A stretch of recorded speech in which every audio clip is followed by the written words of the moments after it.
साथियों सलाम, नमस्ते, सत श्री अकाल और जय भीम जोहार। साथियों, घाटशिला चुनाव की खबर यह है कि जेएमएम का गिराव बढ़ रहा है धीरे धीरे। जैसा शुरुआत में लग रहा था कि बाबूलाल सोरेन बाजी मार ले जाएंगे, यानी कि Champai Soren ex CM of Jharkhand अपने लाडले को जीत दिलवा देंगे, क्योंकि जितने पसीने बहाए हैं चंपई दा ने उससे कम बाबूलाल सोरेन ने भी नहीं बहाए हैं। लेकिन बीच में उन्होंने कुछ एजेंडा जो है जैसे ही चेंज किया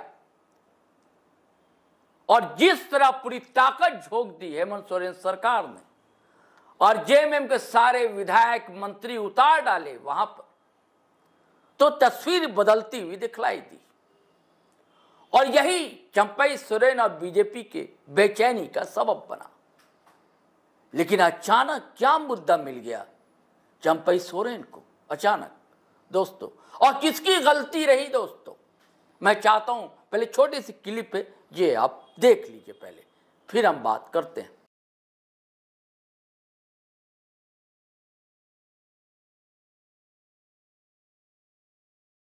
दोस्तों, ये जो तस्वीर है भयावह तस्वीर है, लाठीचार्ज, पत्थरबाजी, और किन पर जानते हैं? पीठ किसकी?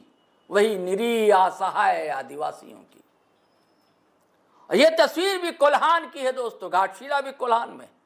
यह तस्वीर है चाईबासा की। दरअसल एक्सीडेंट ज्यादा हो रहे हैं, सड़क दुर्घटनाएं लगातार बढ़ रही हैं। जिस तरह सड़कें चौड़ी हो रही हैं, पक्की हो रही हैं, उसी तेजी से अब हादसे भी होते। तो वहां के लोगों की मांग थी कि नो एंट्री कर दिया जाए, जो बड़े वाहन हैं इधर से ना गुजरे। इसको लेकर सड़क पर लोग उतरे थे, लेकिन पुलिस को यह सहन नहीं हुआ। पता नहीं कहां से हुक्म मिला, आदेश मिला और लाठीचार्ज हो गया। और ये बैठे बैठाए हेमंत सरकार ने एक मुद्दा दे दिया जिनका ग्राफ नीचे की तरफ जा रहा था। अब इस मुद्दे के बाद स्वाभाविक सी बात है, आदिवासी सेंटीमेंट का मामला है। इसको लेकर चंपई दा ने कोल्हान बंद की घोषणा कर दी और इसके बहाने कई और आदिवासी, सूर्या हांसदा का मामला ले लीजिए, नगड़ी का मामला ले लीजिए, और कई सवाल उठा डाले हैं चंपई दा ने। मैं चाहता हूं कि कुछ चीजें जो स्क्रॉल कर रहे हैं हम लोग, आप स्क्रीन पर देख रहे हैं। प्रमुख बात, एक लंबा पोस्ट उन्होंने लिखा है दोस्तों चंपई सोरेन।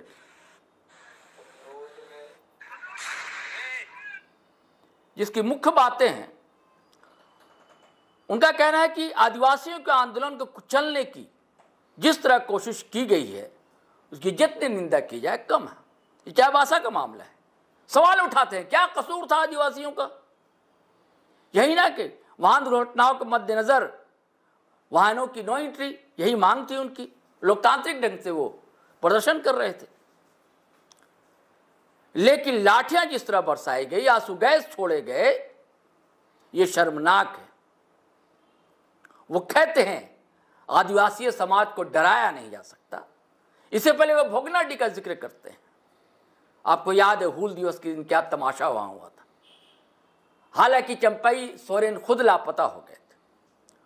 उसके बाद वो हवाला देते हैं नगड़ी का। नगड़ी के दिन में वो जाने वाले थे, नहीं गए। हल्ला उड़ा दिया कि उन्हें हाउस अरेस्ट कर लिया गया, जबकि ऐसी कोई बात नहीं थी। ये सब हवाला दिया। सीलम टोली का सवाल उठाया उन्होंने। फिर अब चाईबासा, यानी कि आदिवासी मुद्दे को उन्होंने फिर छेड़ने की कोशिश की, आदिवासी सेंटिमेंट को छोड़ा। अब इसका क्या असर घाटशिला चुनाव पर पड़ेगा दोस्तों, यह समझने के लिए हम लोग बैठे हैं। आप फ्रेम में देख रहे हैं, हमारे साथ पॉलिटिकल एडिटर हैं शैलेंद्र सिन्हा। उनसे हम समझेंगे साथियों क्या मामला है। क्या शैलेंद्र जी, अब क्या लग रहा है, ये फिर आदिवासी सेंटिमेंट को छेड़ा है चंपई दा ने और घोषणा कर दी है कि कोल्हान बंद रहेगा। इसका क्या कुछ असर पड़ेगा घाटशिला उपचुनाव पर?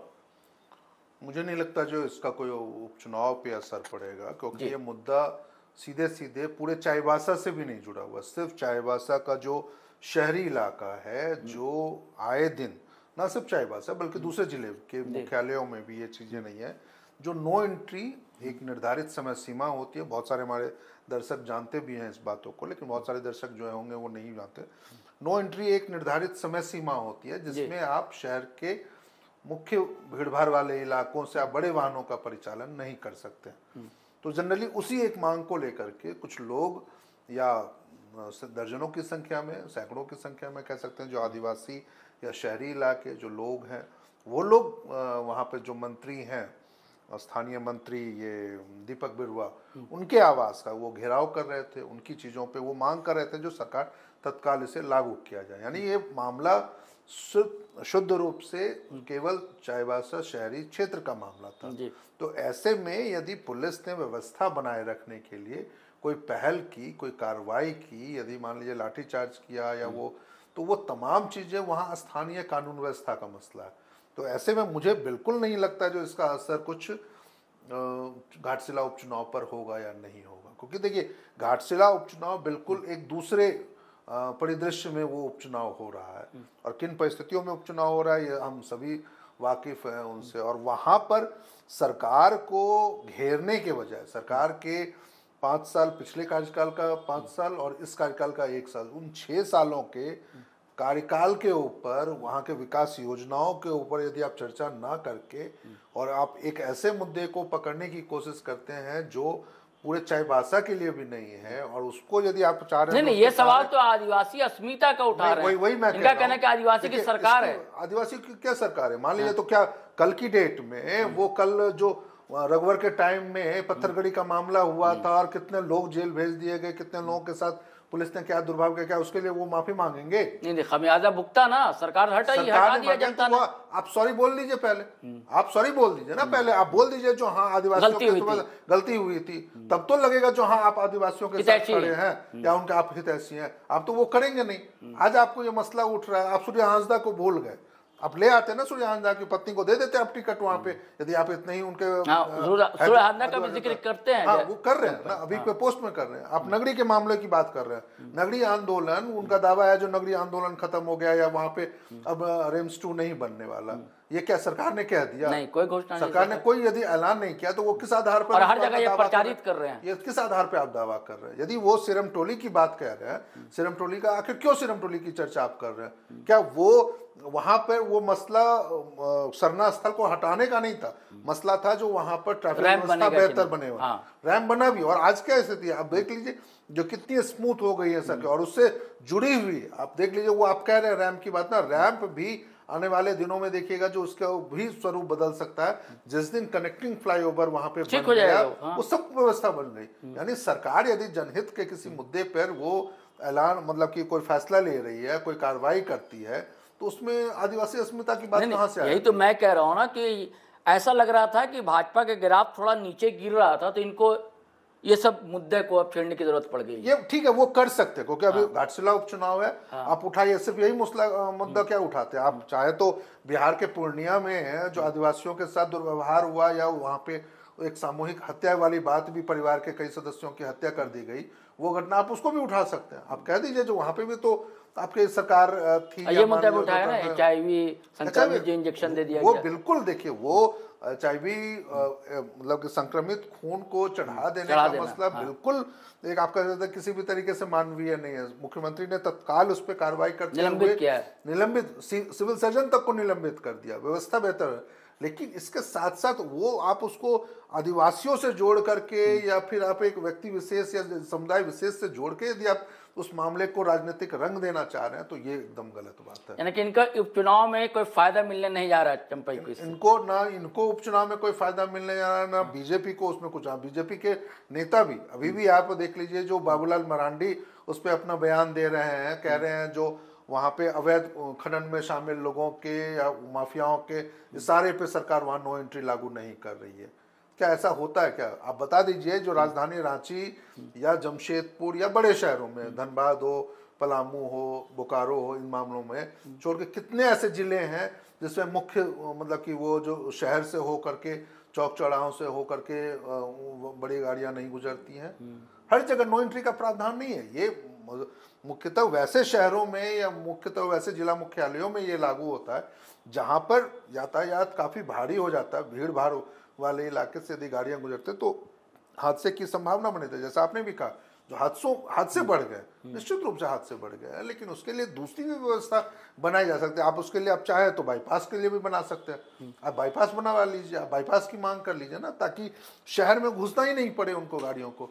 रांची में क्या, रांची में बाईपास नहीं बना हुआ है, रिंग रोड बना हुआ है, आउटर रिंग रोड बना पड़ा है। तो वैसी स्थिति में यदि आप सरकार से विकास के नजरिए से आप दूसरी चीजों की मांग ना करके आप सीधा किसी के मंत्री का आवास का घेराव करने या शहर के बीच में चौक चौराहों को जाम करने को उतर जाएगी, तो सरकार के पास विकल्प क्या बचता है? स्थानीय प्रशासन के पास विकल्प क्या बचता है?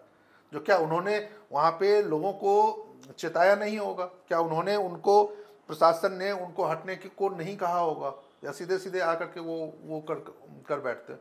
तो बेहतर होता जो चंपईदा इस मामले में राजनीति ना करके वो लोगों को समझाने अरे अब चुनाव है चलेंगे, राजनीति कैसे नहीं करेंगे? बिल्कुल आप राजनीति कीजिए, आप कीजिए ना, लेकिन आप लोगों को भड़काइए मत। हाँ। आप उनकी चीजों पे ना जाइए, आप मांगिए ना, सरकार से हिसाब मांगिए। तो पिछले 6 सालों में घाटशिला में विधानसभा चुनाव आपने क्या किया? आपने कितने पैसे का आवंटन वहां के विकास योजनाओं के लिए दिया? आपने कौन कौन सी नई योजनाएं वहां पे लागू की? आपने कितने वहां पे स्कूल बना दिए? यदि वो 1 साल मान लीजिए 8-9 महीने अभी और 3-4 महीने, यदि 12 महीने के कार्यकाल में रामदास सोरेन का रहा शिक्षा मंत्री के रूप में, उन्होंने कितने स्कूलों वहां पे बेहतर करवाने की कोशिश है कि कौन सी नई व्यवस्था लागे? आप खींचे ना उनके उस मुद्दों पे। आप क्यों इस मुद्दों पे आप मतलब कि आप ऐसा कर रहे हैं जो आदिवासी अस्मिता, जैसे अभी बिहार में चुनाव हो रहा है तो बिहार की बातों को लेकर के अभी अब मोदी साहब चल पड़े थे जो छठ की बधाई देने और छठ का अर्घ्य देने के लिए।